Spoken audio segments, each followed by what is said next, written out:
Assalamualaikum warahmatullahi wabarakatuh. Selamat pagi anak-anak.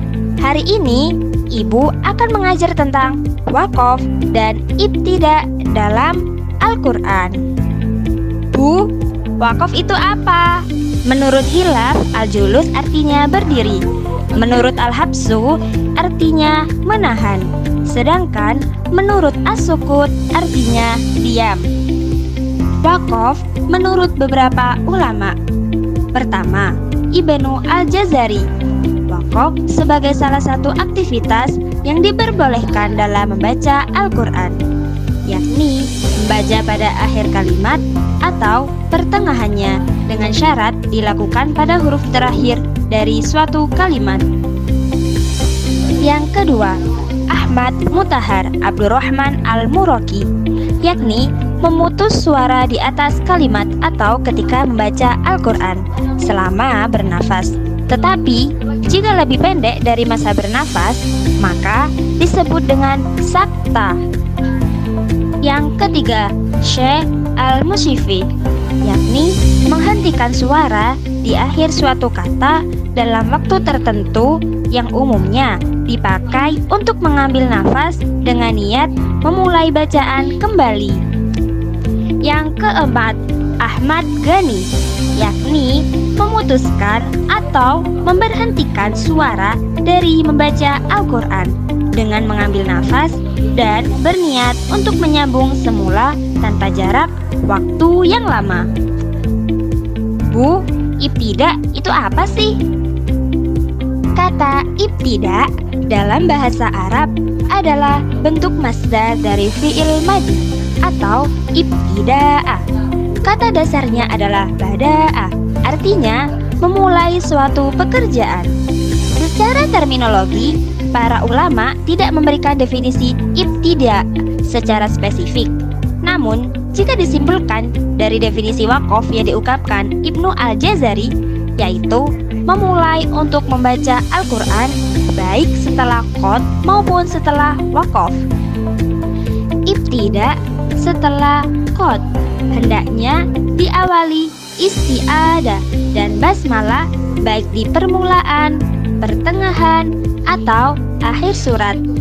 Sementara ibtida tidak dianjurkan dengan keduanya karena tujuan wakaf untuk istikharah dan menarik nafas. Perlu digarisbawahi bahwa keduanya adalah dua hal yang tidak dapat dipisahkan, atau setiap wakaf selalu ada ibtida. Namun ibtida tidak selalu dilakukan setelah wakaf. Bu, ada berapa sih pengelompokan ibtida? Yang pertama, tam, yaitu ibtida pada susunan kalimat yang tidak berkaitan dengan kalimat setelahnya, baik dari segi lafaz maupun makna. Yang kedua, kafi, yaitu ibtida lafaz yang terpisah tetapi maknanya masih berkaitan dengan lafaz setelahnya. Yang ketiga, hasan, yaitu ibtida pada susunan kalimat yang dipahami maksudnya tetapi masih berkaitan dengan kalimat sebelumnya dari segi lafaz dan makna. Yang keempat, qabih, yaitu ibtida pada susunan kalimat yang berkaitan erat dengan kalimat sebelumnya sehingga dapat merubah makna. Bu, ada berapa sih pengelompokan wakaf? Yang pertama, wakaf iktibari, yaitu berhentinya seorang qori pada ayat yang maknanya belum sempurna atau pada ayat tertentu, namun bertujuan untuk menguji seseorang murid ketika dalam proses pembelajaran. Yang kedua, wakaf intizari, yaitu berhentinya seorang qori ketika sedang membaca berbagai macam ragam qiraat atau jam'ul qiraat. Biasanya, wakaf intizari dilakukan ketika membaca Al-Quran dengan qiraat sab'ah atau qiraat asar dengan thariqah al-jam, atau mengumpulkan semua riwayat bacaan dalam satu ayat yang dimulai dari ayat qalun dan kemudian diikuti oleh riwayat-riwayat yang lain yang berbeda hingga selesai. Yang ketiga, wakaf istirori, yaitu berhentinya seorang qori ketika sedang membaca Al-Quran karena keadaan yang terpaksa seperti bersin, batuk, nafas pendek, ataupun lupa dan sebagainya.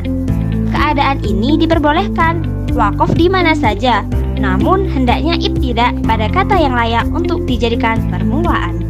Yang keempat, wakaf ikhtiyari, yaitu berhentinya seorang qori ketika sedang membaca Al-Quran yang sengaja dipilih tanpa sebab apapun.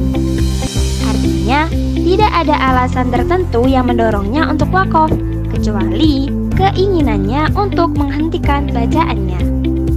Jika dilihat dari pengertian wakaf dan ibtidak di atas, maka sudah tampak jelas bahwasanya mempelajari ilmu tentang wakaf dan ibtidak merupakan ilmu yang memiliki peran penting dalam mentadaburi suatu ayat. Karena salah satu fungsi utama diturunkannya Al-Quran adalah agar kita bisa bertadabur. Peran pentingnya ialah bagaimana cara agar seseorang pembaca Al-Quran dapat berhenti pada tempat yang tepat untuk sekadar mengambil nafas, sehingga berhentinya tersebut tidak sampai merusak makna ayat yang sedang dibaca. Dengan menentukan wakaf yang tepat, maka secara tidak langsung seorang pembaca Al-Quran tersebut telah melakukan implementasi perintah Allah untuk membaca Al-Quran dengan tartil, seperti pada surat Al-Muzammil ayat 4. Baik, sekian dari Ibu. Terima kasih. Wassalamualaikum warahmatullahi wabarakatuh.